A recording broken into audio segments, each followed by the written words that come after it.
All right. Coach Brennan, what have the last couple of months been? I don't know how long it's been, but what's it been like? What have you been up to? What has it been like kind of engineering this transition?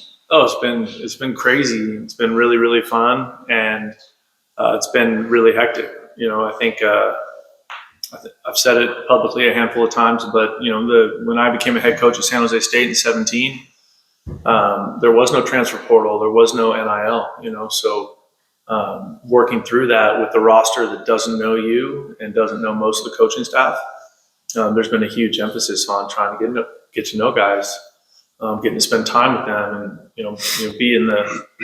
be out in the weight room, or be out there during the run, and just that's been a real emphasis. But it's been hectic, but it's been special. It's been awesome. It's a great group of kids here, so we're having a blast getting to know each other. What stands out to you when you look at the leaders of the team and how they've been able to rally the guys over the last couple of months? I think that player-led teams are really special, and that was evident with these guys. And the best teams I've ever been a part of were player-led, and they continue to lead. If the workouts or practice today, or in the meeting room, or in the weight room, I think that part of it is really, really obvious, and they care a lot about each other. And the leaders continue to lean into that and get the rest of the team to lean into that. And if everybody will do that, then you can continue to elevate each other and collectively elevate the program. And I think that's what everybody wants to do. Tacario, you were a player that was in the portal, kind of up in the air, didn't know what you wanted to do. What made you come back to Arizona? Just to give the new coaches like a shot to see. Like, I didn't want to just hop in there not knowing like it was really giving them a chance. You know what I'm saying? Like, because everybody stayed together like for the team and stuff. So I just wanted to be a part of something special and then stay together and stick around and see how the coaches give them a shot and see what it's about. Your new cornerbacks coach, Chip Vining, he is a kind of a Dwayne Walker disciple. Did that have anything to do with that? Yeah, like a little bit, yeah. Like, just going back, like my freshman year, got recruited by Dwayne Walker. And then he just was also telling me good things about Coach Chip. And I also know my high school coach know Coach Chip, and he would tell me also good things about Chip. Are there any similarities with how they coach? Philosophies at all? I could say, yeah, but Coach Chip is younger than Coach Walker, so he's know how to relate to us and all that type of stuff. But yeah, it's you could tell similarities. And then what led to the number change? Yeah, I was tired of 23. I had to get a single digit, but I still rocked it though. I had to just get a single digit. And at first I was aiming for 3, but then the 1 had stuck out to me though. What was this first spring practice like for you? Last year you had the coaching staff from last season and this season. How is it different? How is it similar? What things did you learn out there about the staff? This stuff that it's fast and then everybody just flying around. And then it's everybody competing. That we could have a lot of team periods today, and also just learning the mental side of the football, and just also just competing against one another. Brent, how big was it to get Tacario back on defense for you guys? It's huge. It's huge. He's a player that really emerged last year, and you got to see him kind of start to accelerate his development.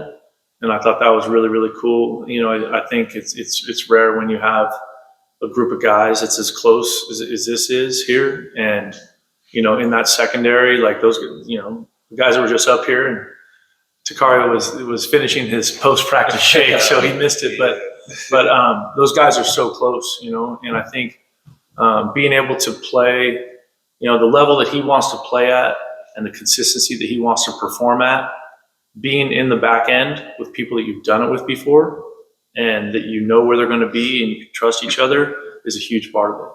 Brent, given how much sort of administrative stuff you've had to do, you talked about portal and all of that. What was it like to just be back out on the field? Oh, it was awesome. It was great. I think spring practice is such a fun time of the year because it's all about opportunity. Everybody wants to play. But the beauty of spring practice is that you don't have an opponent that you're getting ready to play, right? So there can be you can really dive into the fundamentals. You can dive into technique. You can dive into the scheme. Everybody gets opportunity to practice and show themselves. And I think that part of it is really, really fun. And so it was great. It was a great start. We're one day in, but it was awesome. I was smiling out there the whole day. So, I was going to say the defense is pretty much the same or similar schematically, right? Coach Aquino bringing some continuity. How about the offense? Where do you think you guys are in terms of figuring out the playbook, that kind of thing? Oh shoot! I think if our execution is any indication on day one, we're in a great spot. I think that all starts with Noah and his leadership on that side of the ball. There's also some other players. I mean, each position group kind of has somebody that has emerged with some real leadership, which is cool. But that was one of the things I mentioned to the team at the end of the practice. I was really, really happy with offensively the operation and how effective that was, play in and play out. And with the defense, because of where he plays in the back end, I was also really, really excited about their communication. Such a huge thing with Coach Aquina and Coach Viney, but the communication on defense was awesome. And nobody's too cool to talk. Everyone's just talking the whole time. And I think that's really, that's that comfort that he has with Stooks and Dalton and Gunner, and G7, the other guys that they've all played with for a few years. It's pretty cool. So college football is adding the headsets and the helmets. Are you guys working on that right now? When do you guys implement that? Yeah, we'll implement it this spring just so we can get used to playing with it a little bit, and just to see what it's like. Obviously, it's something we'll dive into really heavy in training camp, but we'll start messing with it in the next couple of weeks. Tacario, while you were waiting outside, one of the guys in here said that they thought you were the player who made the most progress from like week 1 to week 13 last year. Where do you think you grew the most? I just said every week my goal was like to get better. Like some people go into the season and think they can't get better at practice. So my goal is every week to work on something that I messed up on. So at that point I could just keep building and building. So every week I just try to stay after, do little things like work my technique and just work like the little details to separate myself. So if I recall, you had several plays last year where you could have had a pick. And you ended up catching it. How much did that frustrate you? And how much did you work on yeah, man. That frustrated me. Like it still hurt me to this day. So yeah, I still I just gotta put that to the side and just keep working and know that I gotta get more ball drills after practice. Yeah. How much does working with Tacario McMillan prepare you for the next level? Yeah, it prepares me a lot because in my eyes, I feel like he's a first round guy. So going against him every day is like going against like one of the best receivers in the country. So every day I gotta bring it because I know every day he's gonna bring it. Now, I don't think we've asked you this, but why do you go by Bobo? I got that name from my siblings. I don't remember why they call me that, but yeah, I got my nickname from my siblings. I have to ask my brother why he called me that. Yeah. So when did they start calling you Bobo? Like what age? I want to say 2 years old. Okay. Yeah. So it's just been a nickname. For a minute. Yeah. Okay. Brent, how would you describe your coaching style during spring practice and what can fans expect to see from you when they go out there and watch you coach? I think out there on the field, I want to be someone that is, an encourager and, coaches with a lot of energy. And, like I mentioned earlier, spring practice being about all about opportunity. I want everyone to feel like they have a chance to contribute, and I think, he's talking about going head to head with T-Mac.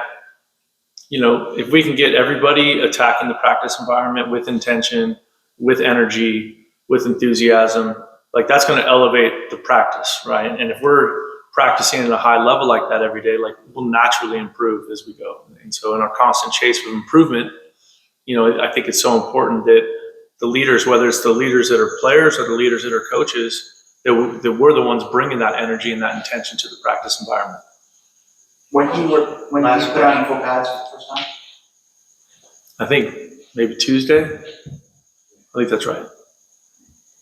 Tuesday or Thursday. What does the prep look like for the move to the Big 12 county and most of spring practices?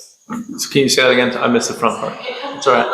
What does some of the prep look like for the move to the Big 12? Honestly, right now, there's probably much more of a focus of it, like we're trying to get good at football, so we're just worried about today's practice. And that's one of the things that I've been focusing on with the team a bunch and Tacario will tell you is just like we need to dive into the process. We need to dive into the process of getting good at blocking, tackling, playing good, solid, fundamental football with fanatical effort. And so today was a good start to that. In terms of the logistics of the Big 12 and all that stuff, I'm going to leave that up to people like, Andrew Sims and Lauren Vossler and Ben Thenis and the people that are a lot smarter than me.